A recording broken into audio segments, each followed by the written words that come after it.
الحمدللہ والصلاۃ والسلام علی رسول اللہ اما بعد۔ سنن ابن ماجہ اور حدیث کی دوسری کتابوں کے اندر یہ حدیث موجود ہے۔ سنن ابن ماجہ کے اندر حدیث نمبر 3973 3973 یہ صحیح حدیث ہے۔ حضرت معاذ ابن جبل رضی اللہ تعالیٰ عنہ کہتے ہیں کہ میں نے اللہ کے نبی علیہ السلام سے درخواست کی کہ اخبرنی بعمل، مجھے کوئی ایسا عمل بتائیں کہ مجھے جنت میں داخلہ مل جائے اور وہ عمل کی وجہ سے میں جہنم سے دور ہو جاؤں۔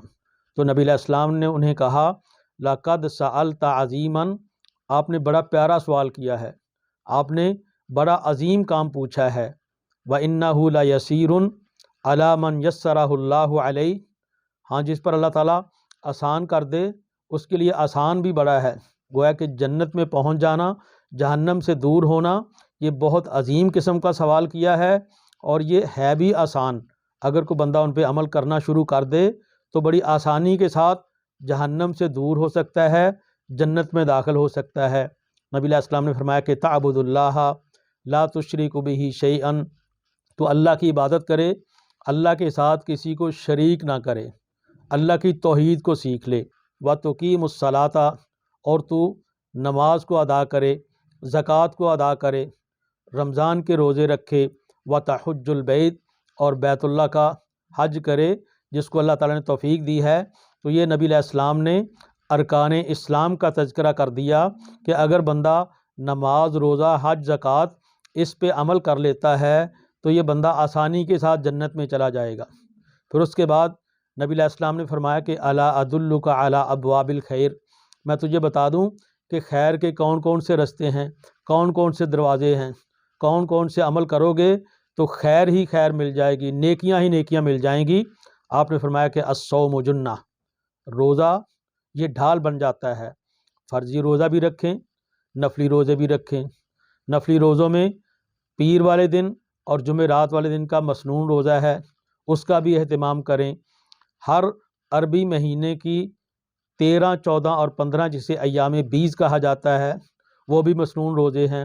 اسی طرح یوم عاشور کا روزہ ہے، یوم عرفہ کا روزہ ہے، یا باقی دنوں میں بھی جب اللہ تعالیٰ توفیق عطا فرمائے روزہ رکھتا ہے تو نبی علیہ السلام نے فرمایا کہ روزہ ڈھال بن جاتا ہے۔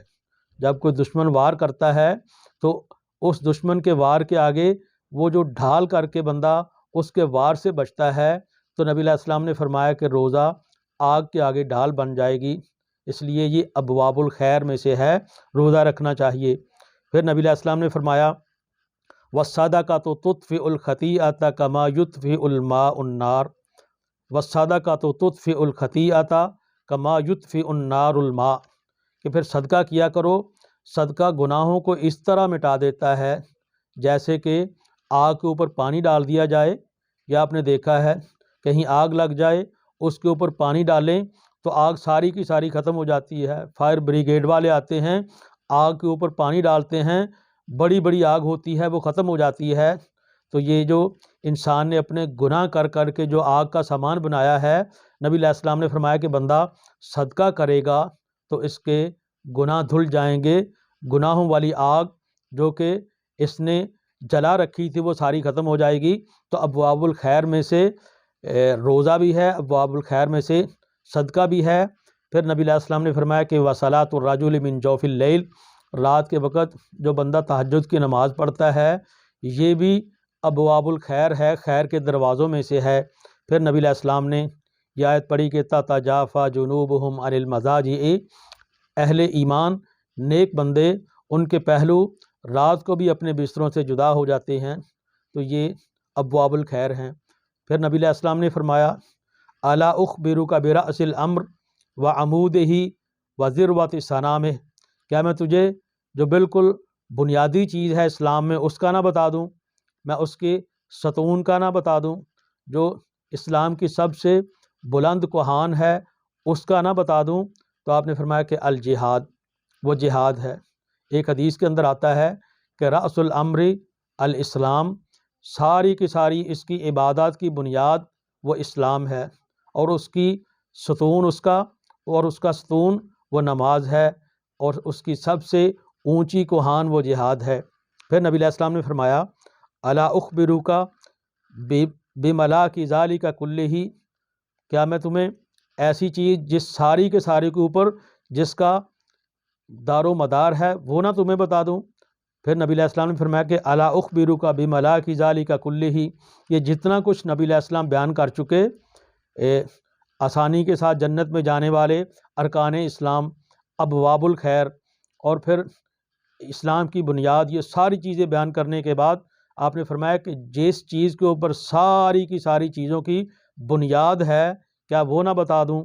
تو انہوں نے کہا کہ قلت بلا، حضور ضرور بتائیں۔ فاخذ بلسانہ، تو نبی علیہ السلام نے اپنی زبان کو پکڑا، فرمایا کہ سب سے بنیادی چیز یہ ہے کہ اپنی زبان کی حفاظت کر لو، گویا کہ سارے کے سارے ارکان اسلام اور ساری نیکی ان کی بنیاد جو ہے وہ زبان پر ہے۔ تو حضرت معاذ بن جبل رضی اللہ تعالیٰ عنہ کہتے ہیں کہ حضور کیا زبان کے ساتھ جو ہم بولتے ہیں اس کا بھی ہمارا مواخذہ ہوگا؟ تو نبی علیہ السلام نے فرمایا کہ ثاقلت کا اموں کا یا معاذ، اے معاذ تیری ماں تجھے گم پائے، یہ زبان کی کاٹ ہی ہے، زبان کے بول ہی ہیں جس کی وجہ سے اس انسان کو اوندے منہ کر کے جہنم کے اندر پھینک دیا جائے گا۔ تو پتہ یہ چلا کہ ایسا عمل جس کی وجہ سے بندہ جنت کے قریب ہو جاتا ہے، جنت میں داخل ہو جاتا ہے، جہنم سے دور ہوتا ہے، وہ ارکان اسلام ہیں، ابواب الخیر بھی ہیں، اور اس کے بعد اسلام کی بنیادیں ہیں، اور یہ ساری چیزوں کی بنیاد نبی علیہ السلام نے فرمایا کہ زبان کی حفاظت ہے۔ اللہ تعالیٰ سے دعا ہے کہ اللہ تعالیٰ ہمیں زبان کی حفاظت اور زبان کو کنٹرول میں رکھنے کی توفیق عطا فرمائے۔ ایک حدیث کے اندر ہے نبی علیہ السلام نے فرمایا کہ من صامت نجا، جو بندہ خاموش ہو جاتا ہے وہ بھی نجات پا جاتا ہے۔ اللہ تعالیٰ ہمیں عمل کی توفیق عطا فرمائے۔ وآخر دعوانا الحمد للہ رب العالمین۔